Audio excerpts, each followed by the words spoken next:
Lights, camera, rolling, action. मंडळी, जगात भरी कोल्हापूरकरांचा कधीच नाद करू नये, नाहीतर विषयच हार्ड होऊन जातो असं आपण अनेक वेळेला ऐकलेलं आहे। मात्र ह्याचा प्रत्यय अंबानी, त्यांची वंतारा संस्था, जिओ, रिलायन्स अशा सर्व गोष्टींना कोल्हापूरकरांनी एकजुटीच्या बळावरती असाध्य ते साध्य करून दाखवले। कोल्हापूरकरांनी एकजूट होऊन पैशाला हरवलेला आहे आणि आता माणुसकीला आणि भावनांना जिंकवत चाललेले आहे। विषय आहे कोल्हापूर मधील नांदणी गावाच्या महादेवी माधुरी हत्येचा। वंतारावाल्यांनी कोर्टामध्ये केस लढली, पेटाने त्याला पाठबळ दिलं आणि अखेर महादेवी माधुरीला वंतारा येथे नेण्याचे आदेश कोर्टाकडून आले। महादेवी माधुरीला वंतारा या ठिकाणी ज्या वेळेला वंताराचे कर्मचारी नेण्यासाठी आले त्यावेळेला नांदणी गाव आणि कोल्हापूर अक्षरशः रडत होते। फक्त माणूसच नव्हे, लहान मुलांपासून मोठ्यापर्यंतच नव्हे, तर ती माधुरी हत्तीन देखील आपण जाणार ह्या दुःखात रडत होती।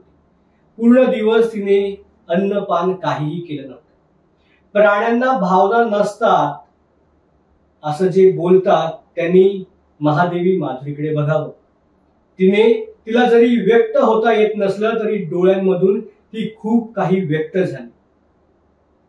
पण कोल्हापूरकर रडत बसतील ते कोल्हापूरकर कसले? दुसऱ्या दिवशीपासून कोल्हापूरकर रस्त्यावरती उतरले। महादेवी माधुरीला परत आणण्यासाठी लोक चळवळ उभी राहिली आणि कोल्हापूरकरांनी थेट अंबानींचा निषेध करायला सुरुवात केली। अंबानीच्या हत्तीचं प्रेम हे कोल्हापूरकरांनी अक्षरशः मोडून टाकलं। कोल्हापूरच्या रस्त्यावरती लहानांपासून मोठ्यांपर्यंत प्रत्येक जण उतरले। सुरुवात झाली जिओ बॉयकॉट करायला। कोल्हापूर मधील जिओ वापर करणाऱ्या नागरिकांनी थेट जिओचा नंबर बॉयकॉट करायला सुरुवात केली। जिओचा नंबर बदलून इतर कंपनीमध्ये आपला मोबाईल नंबर ट्रान्सफर करायला सुरुवात केली आणि मग जिओचे कॉल सेंटर वाले ज्यावेळेला त्या नागरिकांना कॉल करू लागले, विचारणा करू लागले, त्यावेळेला कोल्हापूरकर त्यांच्या रांगडी भाषेमध्ये त्यांना उत्तर देऊ लागले आणि त्या कोल्हापूरकरांचा एकच प्रश्न होता की आमची महादेवी माधुरी बरी आहे का? तिने काही खाल्लंय का? आमच्या महादेवी माधुरीला परत करा। कोल्हापूरकर एवढ्यावरच थांबले नाही तर ते रस्त्यावरती उतरले। त्यांनी मोर्चा काढला, आंदोलन केलं। मोठ्या संख्येने कोल्हापूरकर रस्त्यावरती पाहायला मिळाले।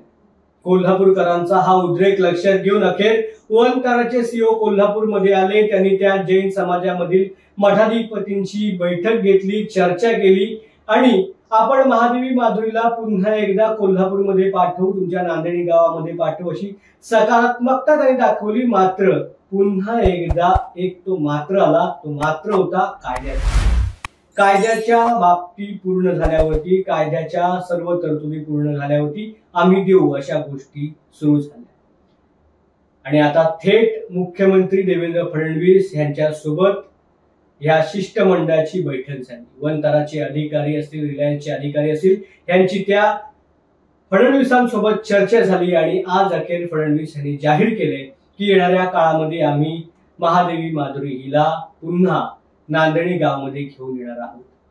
कसं? तर नांदणी गावामध्ये महादेवीसाठी एक जागा निवडली जाणार आहे। त्या ठिकाणी वंताराकडून तिच्या सर्व सुखसोयींसाठी व्यवस्थापन केलं जाणार आहे आणि ह्याला महाराष्ट्र सरकार देखील पाठबळ देणार आहे। हे सर्व का साध्य झालं? तर एकीच्या बळावरती साध्य झालं। बरं, ह्याच्या आधी कधीही वंतारा हा विषय चर्चेत नव्हता।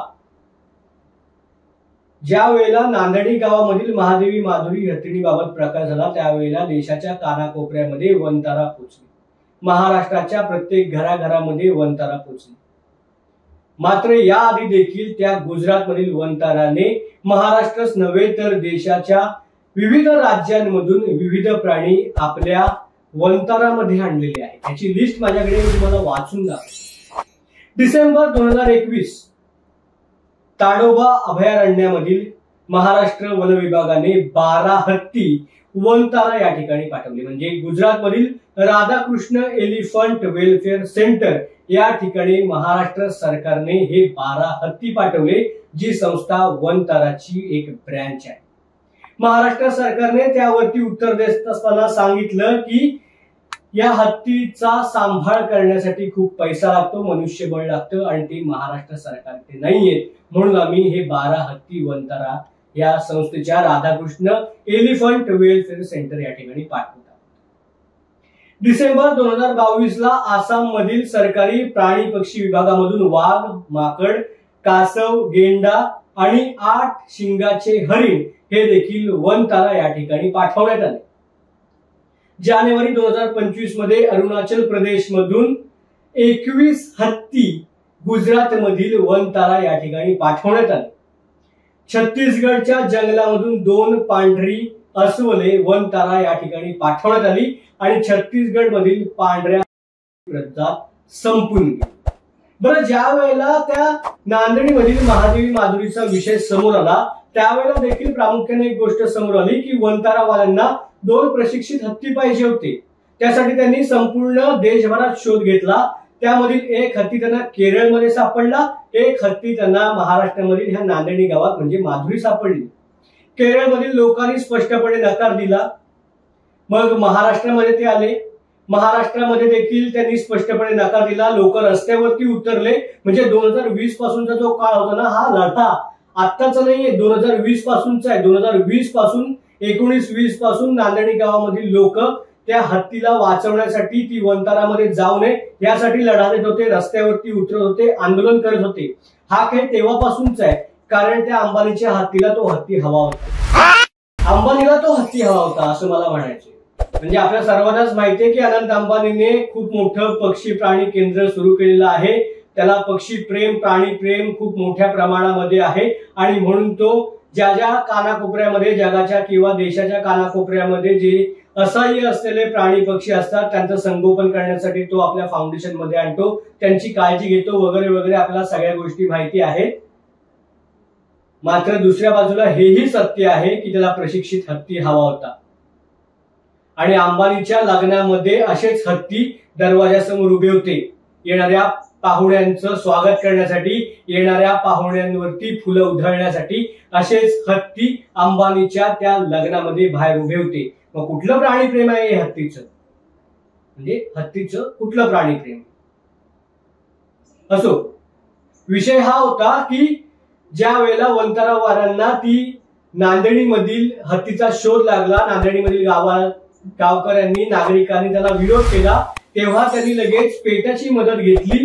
पेटाचे डॉक्टर्स त्या ठिकाणी आले. मग कसं त्या हत्तीची आरोग्याची तक्रार आहे, तिला जखमा किती झालेल्या आहेत, अशा अनेक गोष्टी समोर आल्या आणि त्यानंतर कायदेशीर लढाई सुरू झाली. कायदेशीर लढाईमध्ये मात्र वनतारा आणि पेटा जिंकली आणि लोकांच्या भावनांचा चुराडा झाला आणि कायद्याचा धाक दाखवून, कायद्याचा कागद दाखवून लोकांचे अश्रू पायदळी तुडवत अखेर 28 जुलैला सर्वोच्च न्यायालयाच्या त्या निकालानुसार महादेवी माधुरीला नांदेडीमधून वनतारामध्ये हलवण्यात आलं.